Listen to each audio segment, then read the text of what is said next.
Good morning, everybody. I'm Bill Hoversten Davis, and I'm a member of Mastery Circle.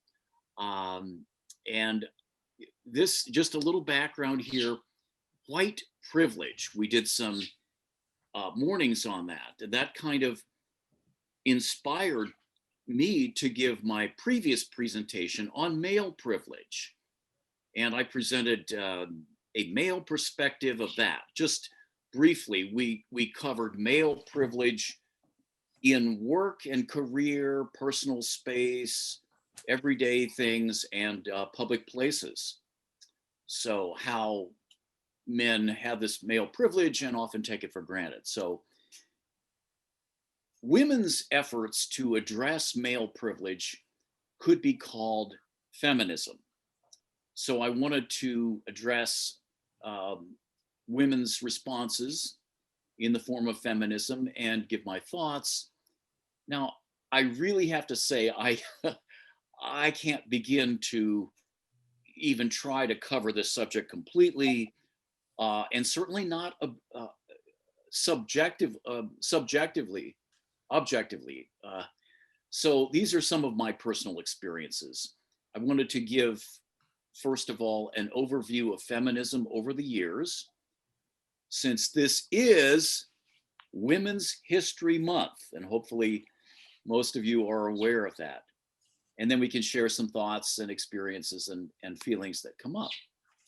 So let's start with something called the Women's Liberation Movement, which, like other social justice movements, it's not about reversing the male over female position in the power structure to make it female over male, any more than the civil rights movement is about placing blacks over whites and above whites, or any of the other social justice movements are about reversing.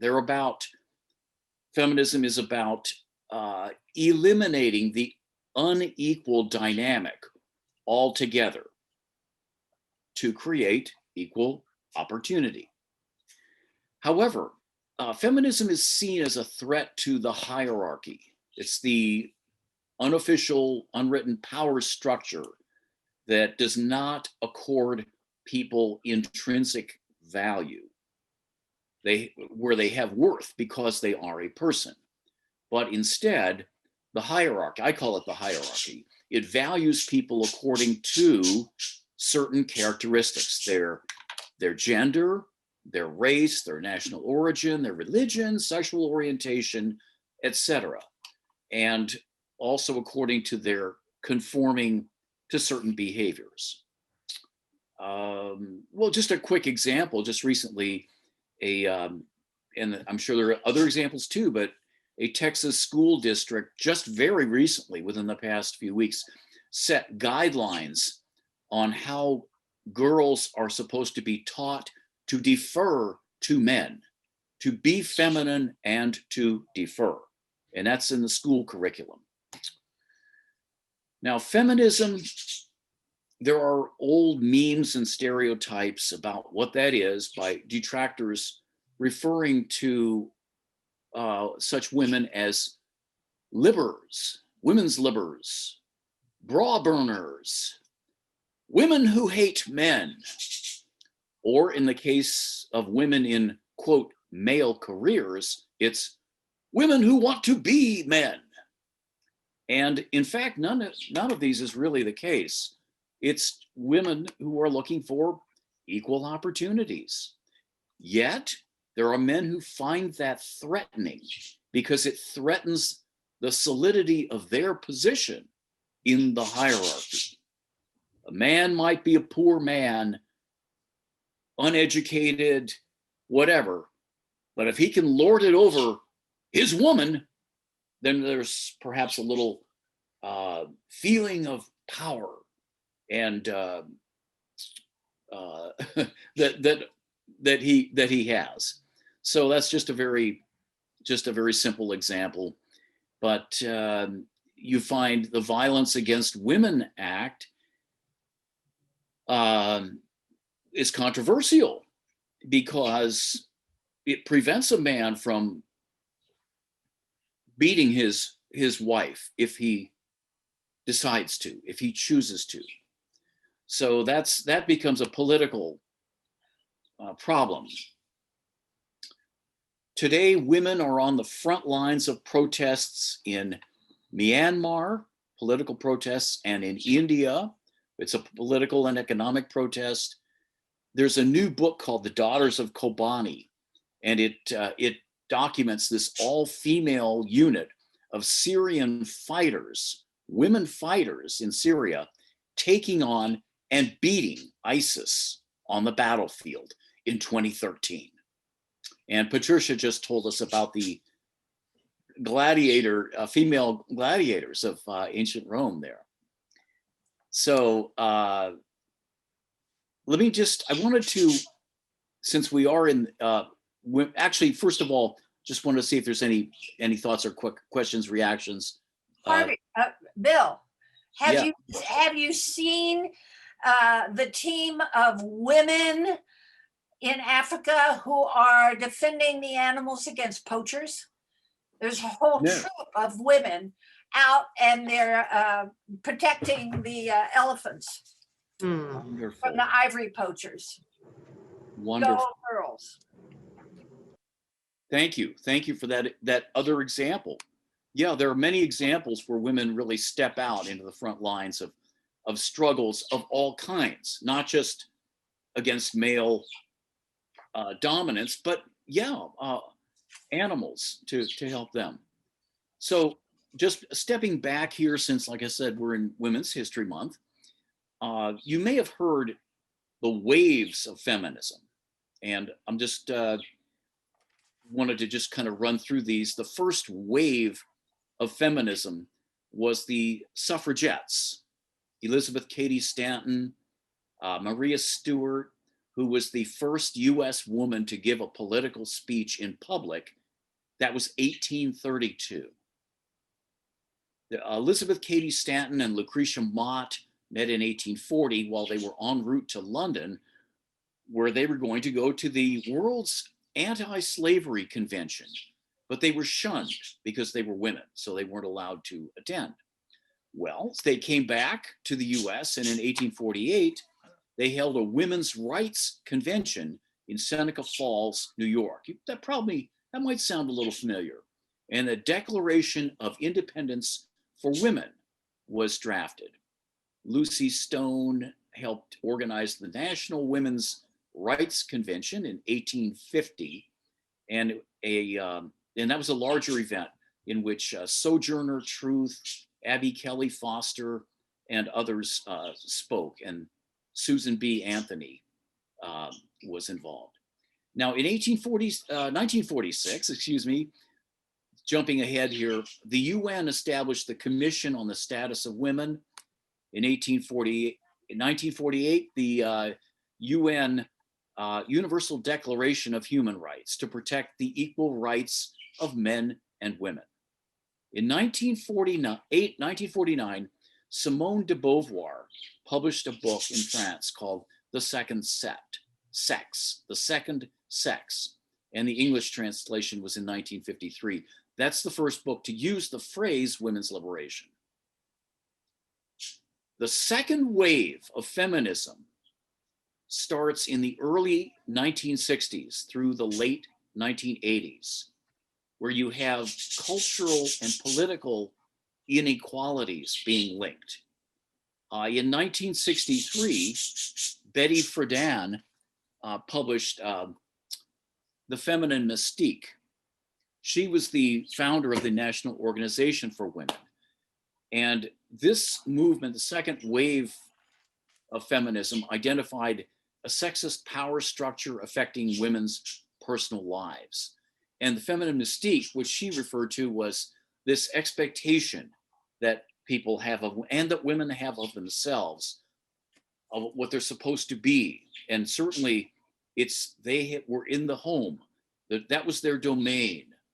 The runner of the household, the carer for children, the supporter of the husband in his career.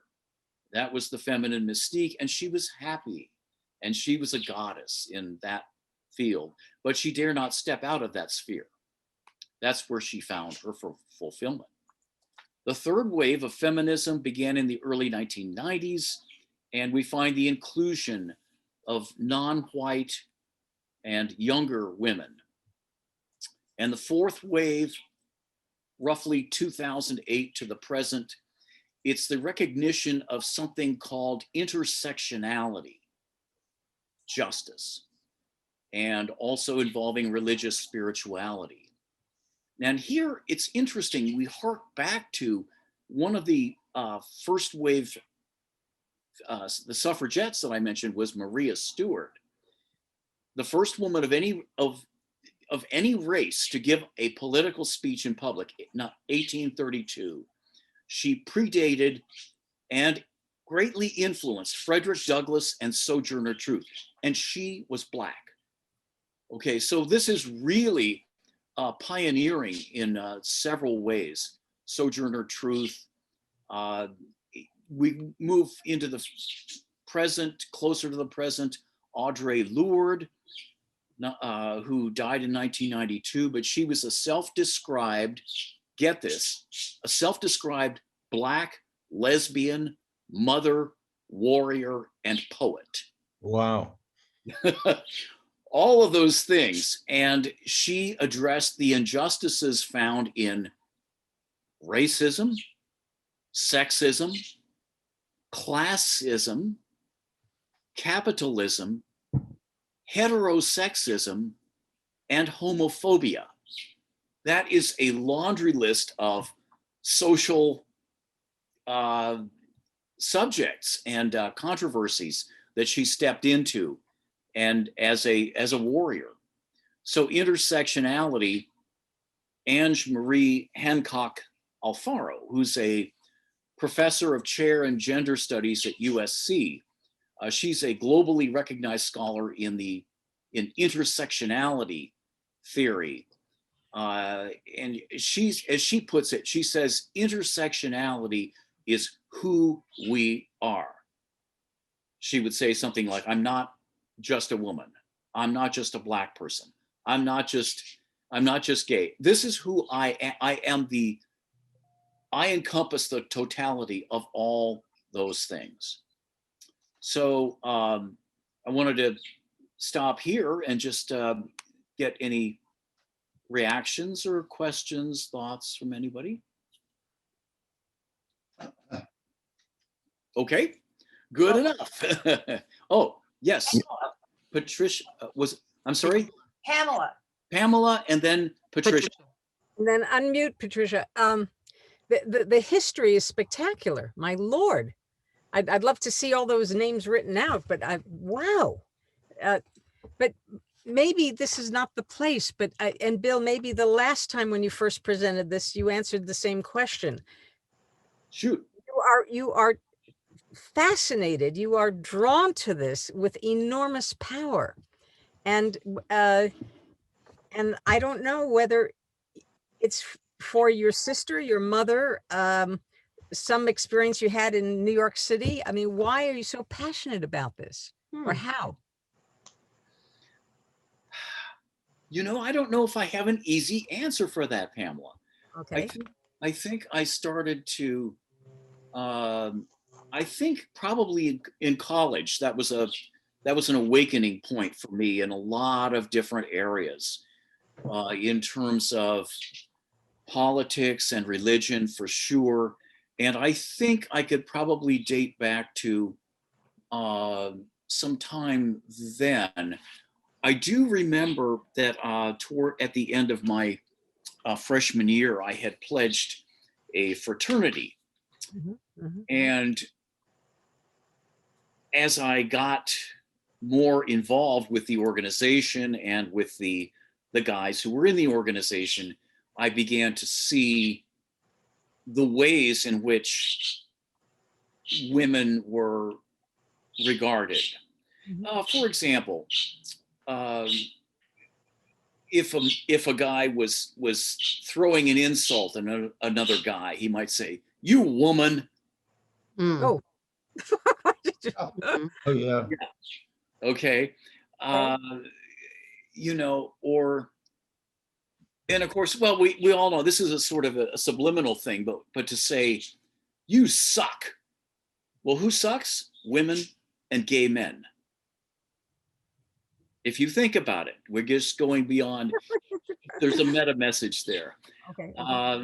And I remember speaking with a, just a friend. It was an attractive woman, and we're just in the courtyard just talking.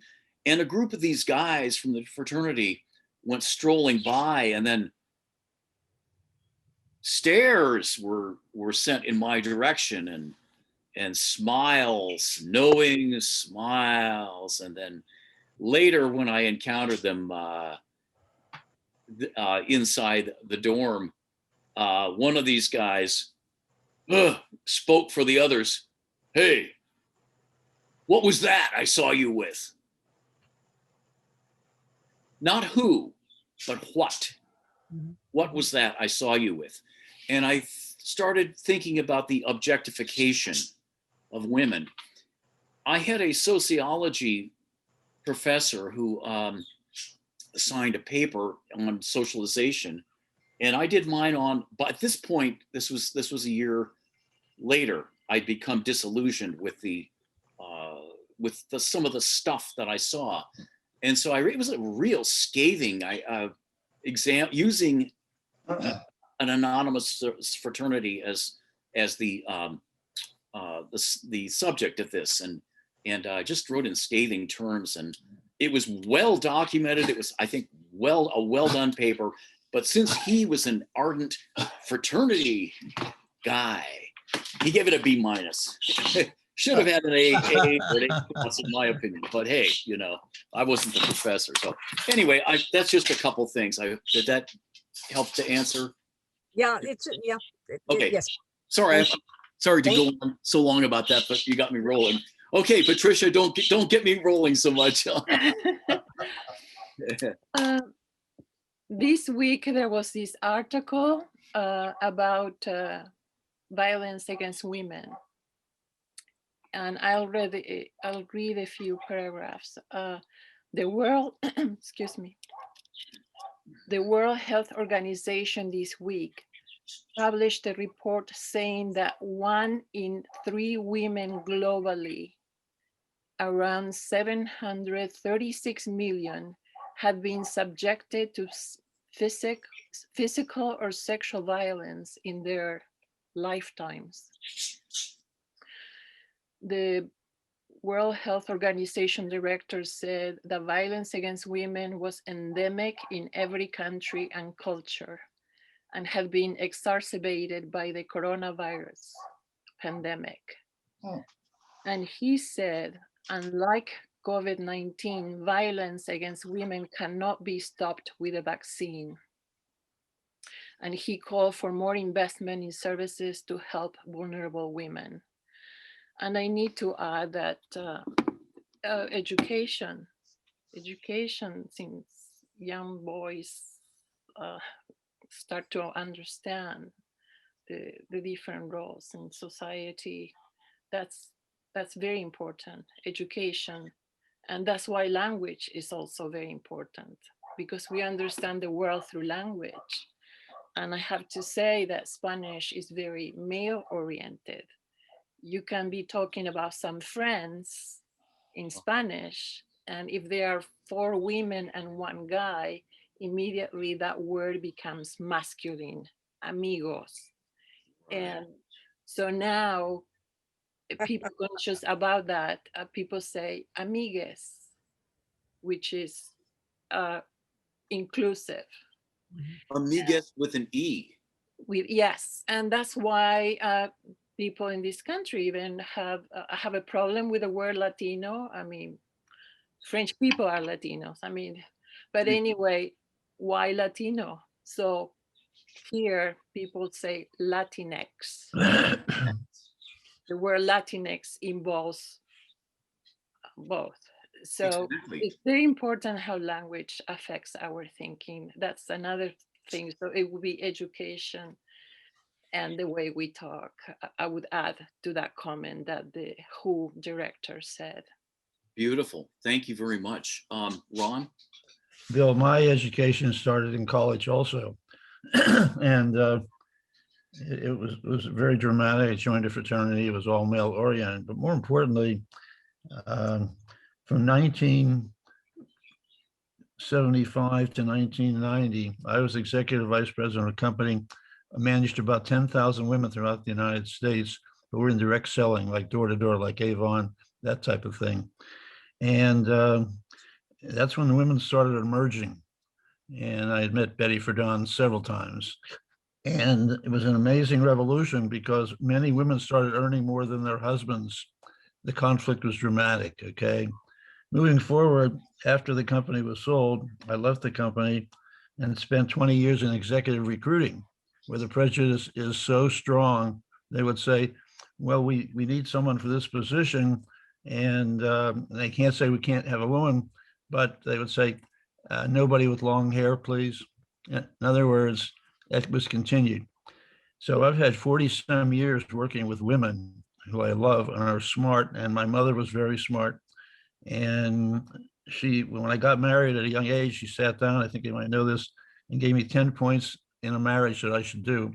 And she said, the first thing is, your father and I are equal partners. He's an eye surgeon, but we're equal partners. I don't walk behind him. So she educated my brother and myself from a very young age that women are equal. And things are changing, but the ceiling, the glass ceiling at certain levels still exists.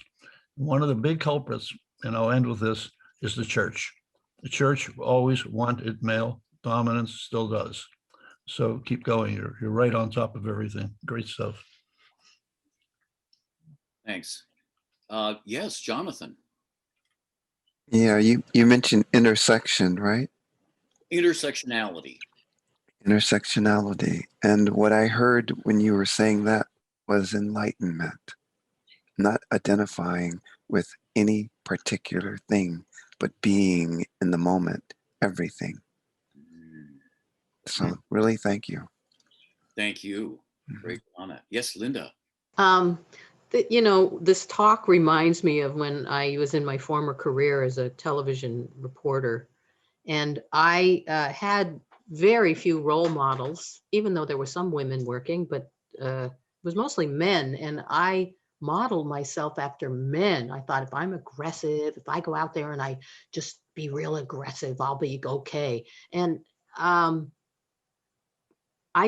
I think, you know, I had to learn how to be a more full human, but that just reminded me of how it was so palpable to have the male influence. And that's how I reacted. That is great, Linda. That's a great, I guess, concept to think about. I mean, how do you model and how are you supposed to? There's I don't know if you, well, probably some of you know of Sarah Cooper. She has been posting these incredible videos, satirical videos on political and social issues. And one of the books that she's written, it's a comedic twist, but it's got some real truth in it. It's called How to Be Successful Without Hurting Men's Feelings. Obviously, it's written for women. How to be, and it's successful in your work. And there's, it's got cartoons in it. One of them has, it's got a female, I guess, supervisor or project leader or whatever, and she's come to the desk of, there's a guy there. It's either a subordinate or colleague, whoever it is. They're looking at a laptop, and she says to him, "This has to be done by Monday." Okay, that's an example of how not to do it. Here's the example that she gives, how to do it without hurting men's feelings. Here it is. What do you think about getting this done by Monday? What do you think about getting this done by Monday. Very non-threatening. It defers to him. And it's the whole book is filled. It's very funny. I recommend that. And there's another. Oh, did you have Nita? Oh, go ahead. You've just. No, I'm gonna, but I want to hear what you were gonna say. Oh yeah, I was gonna wrap up on that and go on to something else. So yeah, go ahead. I have 3 examples that to me were like blazingly anti-feminist. I would go see, I had a client in Pasadena, and it was 21 men all at the same level. So it was like 21 vice presidents.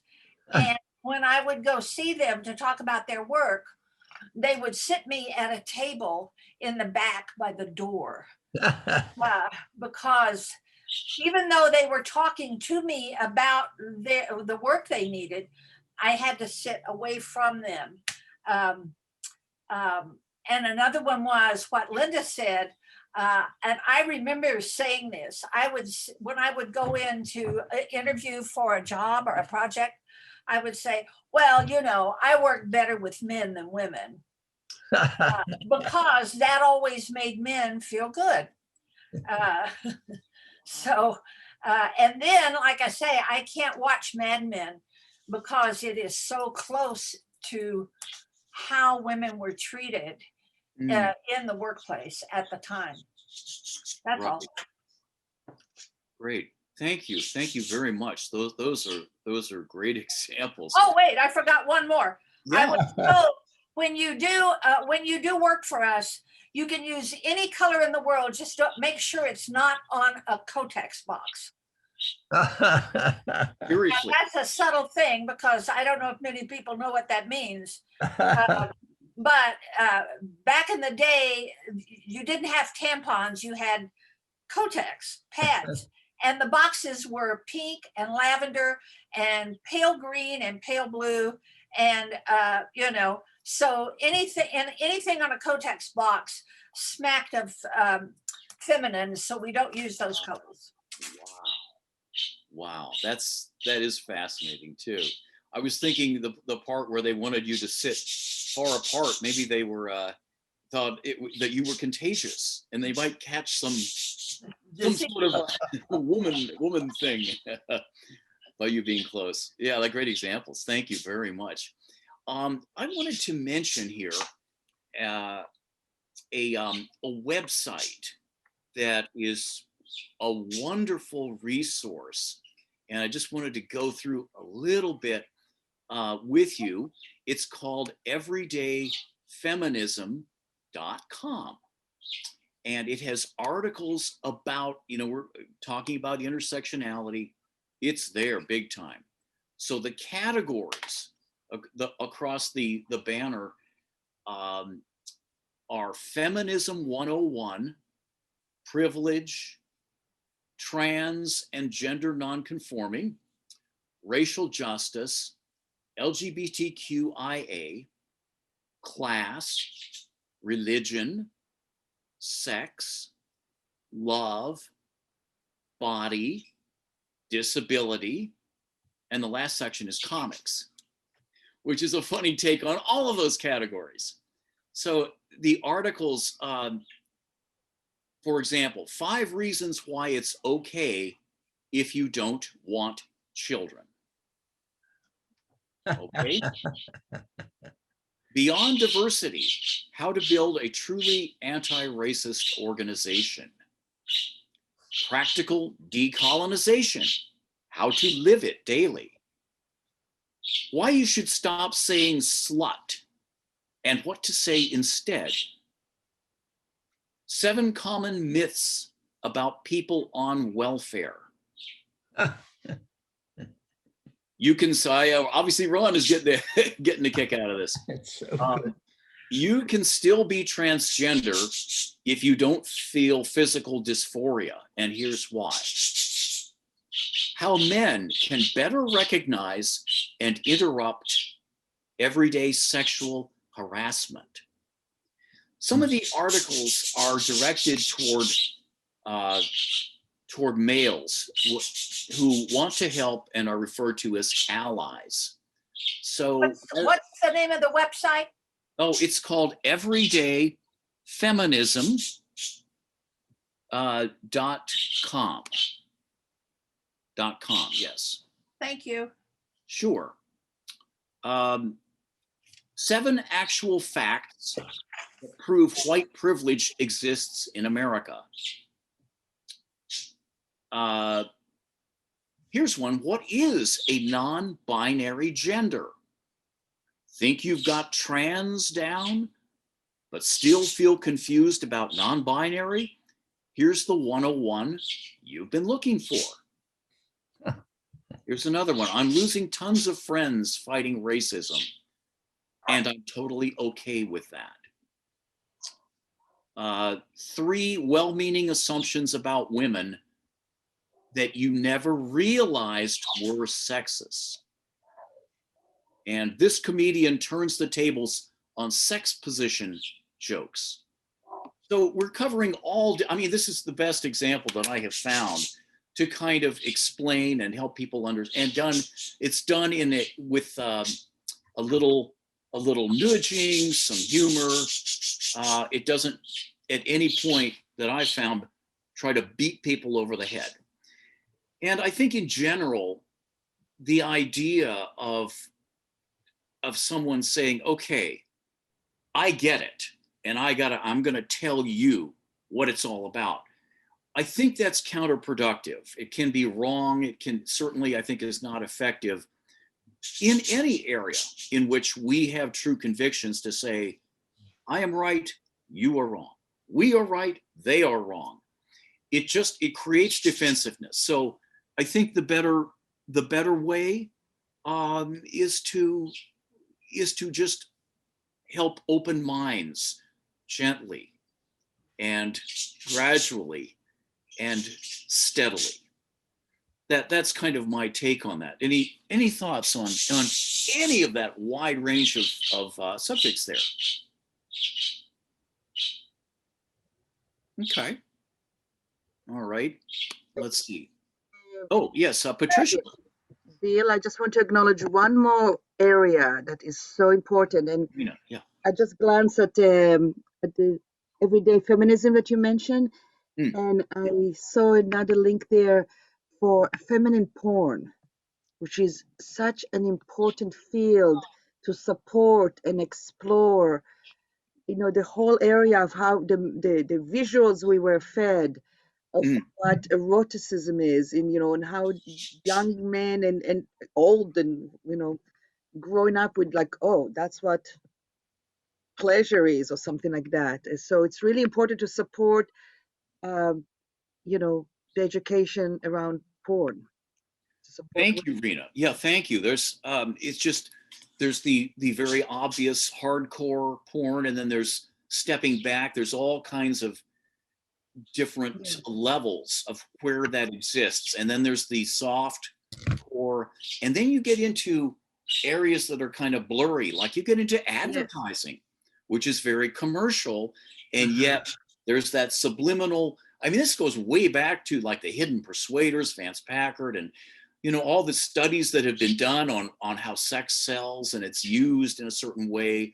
Women's body parts like a leg or a breast or something are used to sell products, and it's something that first of all it entrains men to kind of think of women in terms of body parts, but also women have these standards that they're supposed to meet. They're supposed to look this way because if you want to get a man, this is how you have to look. This is the kind of perfume you have to use and all that. Was that kind of what you were? Yeah. Just more of the objectifying, but just to be aware of the gifts we have. Yes, by nature women are designed to be an object of desire, and there is the natural dance, but I'm saying let's be aware of the dance and let's really make sure that we're dancing it consciously. Beautiful. And Thank you. Patricia, and then Mary Grace. Yeah, can you hear me? Yes. I wanted to bring up subtleties, like for instance, clothes. I started to observe how the first ladies walk in January in Washington, D.C., next to their husbands in skirts and high heels, with long walk. And obviously, she needs to look feminine to support her husband. And I noticed the ex-first ladies last January, they were wearing pants, like they've done it. So they didn't have to prove anything, because I've been observing that throughout the years, how these women are cold, are suffering, and walking in those high heels to support where her their feminine look, their husbands. That's one thing. That's one point I want to bring. Another thing I noticed when I first came to this country was when I went to Toys R Us, how the girls section is all in one area, the boys section in another area, the girls section is in pink. I never had anything in pink growing up. Never. And the toys were all together. I had a collection of Matchbox cars growing up. I mean, it was like, it wasn't a big deal. I thought every girl had cars. So anyway, I wanted to bring those things that they may seem like normal, but actually, no, I'm questioning them. Beautiful. Thank you for those observations. I think having a mindset that's open to seeing these, that's wonderful to have a mindset that's open to seeing these situations, conditions, whatever, and is willing to question and say, well, why is this? You know, is there anything behind this? Is there any deeper meaning? Those colors of the box, you know, the feminine colors and so forth. Yeah, thank you. Mary Grace. I wanted to speak from a different place, I think, than mostly what I've heard. For me, I'm the woman who lives in high heels. I love to wear my high heels. And I wear them with jeans and I wear them with skirts. I don't consider myself unempowered or negatively impacted by that. When I was in my 20s, I'm not proud that I taught Fascinating Womanhood by Helen Endelin, who was a Mormon woman. And it was like Betty Friedan, but more extreme. And what it taught was how to manipulate your man, basically. She didn't use those words, but that was what it was. Now, you know, I've come a full circle away from that, but you know, what it taught me was a lot of tools to be able to interact with men and women in business associations socially. So I can see where that has benefit and I can see where it caused great harm. For myself, I really lost myself in my marriage. I wanted to be loved. And the way I could be loved was becoming something that this Latin man thought would be lovable, and it worked. And after a while, I had to leave the marriage. I literally didn't even know what my preferences were. But I remember very well in finding it after I'd been married about 5 years, I just wanted to be loved. So I think the path as women and why women do certain things, I think all those things have to be considered. I was a tomboy as a kid. I never wore a dress. I loved to play with all the stuff that was supposed to be boys' toys. And then when I got to be a teenager, I started seeing things differently. So, you know, I take off my high heels and I'm the handyman around the house.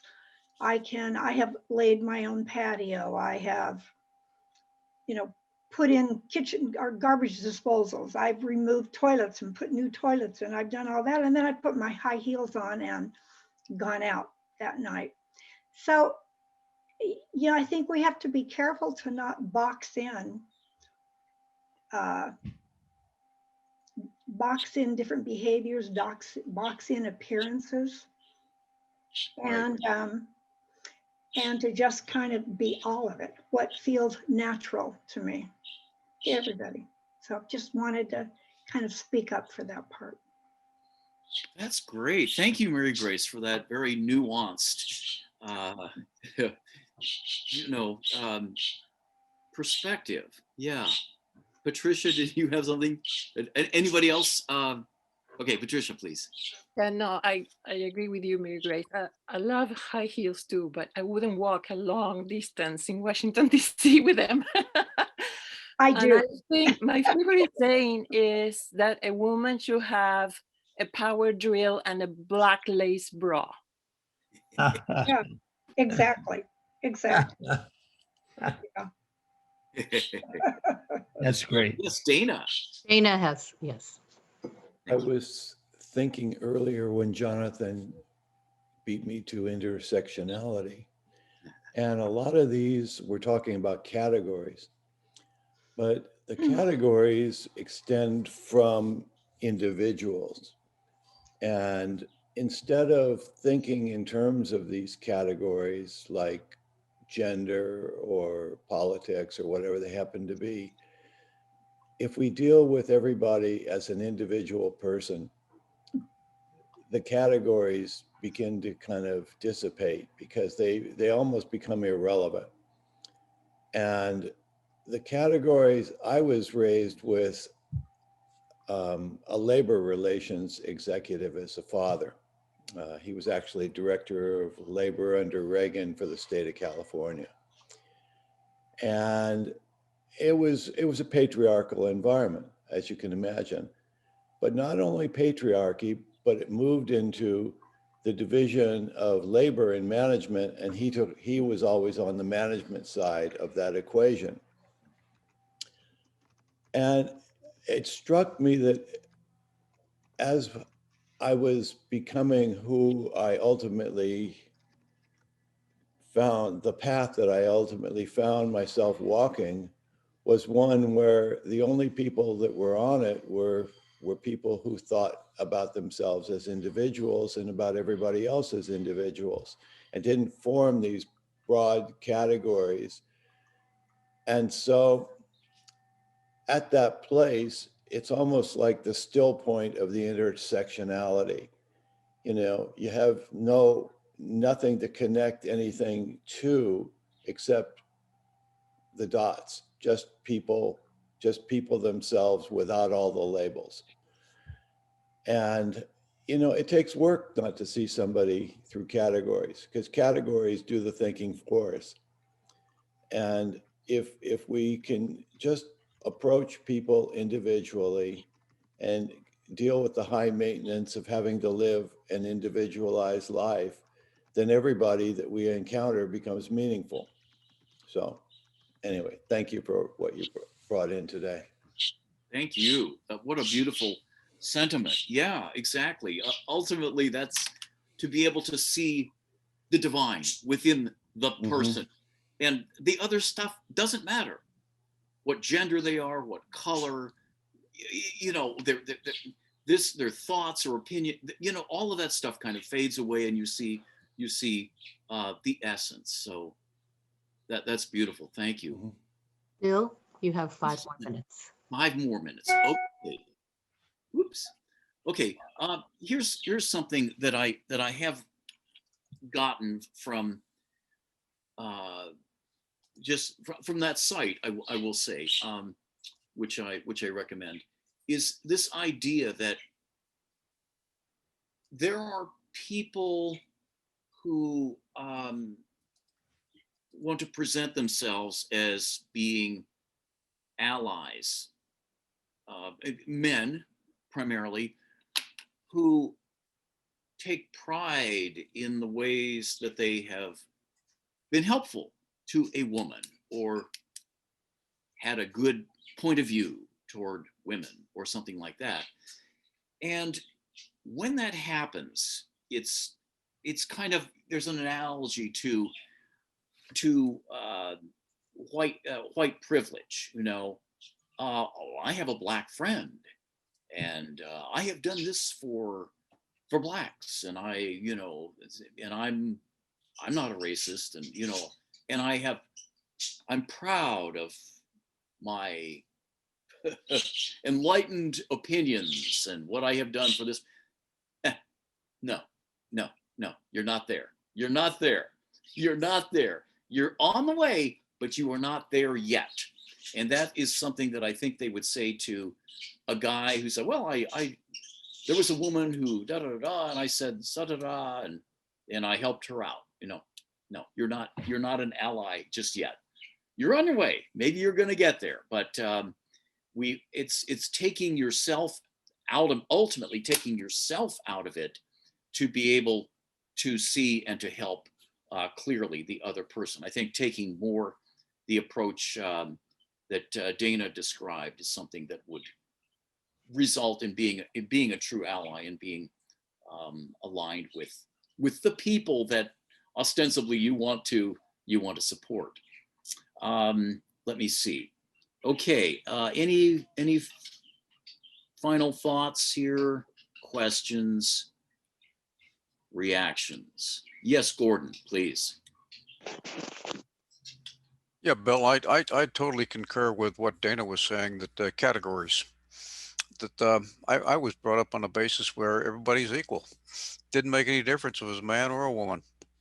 And it was just never brought up, never mentioned, but we didn't have the categories that we've got right now. We just had two sexes and etc. And I honestly do believe that we moved into a stage of diversity as compared to the motto of this country, which is E pluribus unum. We're all together. We're all one. So I'm there. Yeah. No, I subscribe to that too. Thank you. The ideals. Oh, Thomas, did you want to say something? Yes. And Samuel too. Oh boy, I missed that. All right. So we don't have time. Can you take? We have 2 minutes. 2 minutes. Okay, I'll keep it at just 1 minute. What you said, I totally believe. In patriarchy in the church is really responsible for this male dominance. And I really was educated by my younger sister, who was a nun, who was in the most progressive order in the church, the Immaculate Heart nuns, education-wise, and they were literally attacked and mistreated by a very dominant patriarchal cardinal here back in the 70s and 80s. And so I'll just leave way, but I really appreciate you having the courage to bring up this topic, because we're all victims of it in one way, shape, or form. And I'll give space to Samuel. Amen. Thank you very much. Yeah, Samuel. Just want to throw another perspective into the mix. Please. The CIA used feminism to destabilize the family unit. Way back when Gloria Steinem was dating Henry Kissinger, and they put up most of the money for the creation of Ms. Magazine. So there's many perspectives to this mix, and you can research it. It's right on the internet.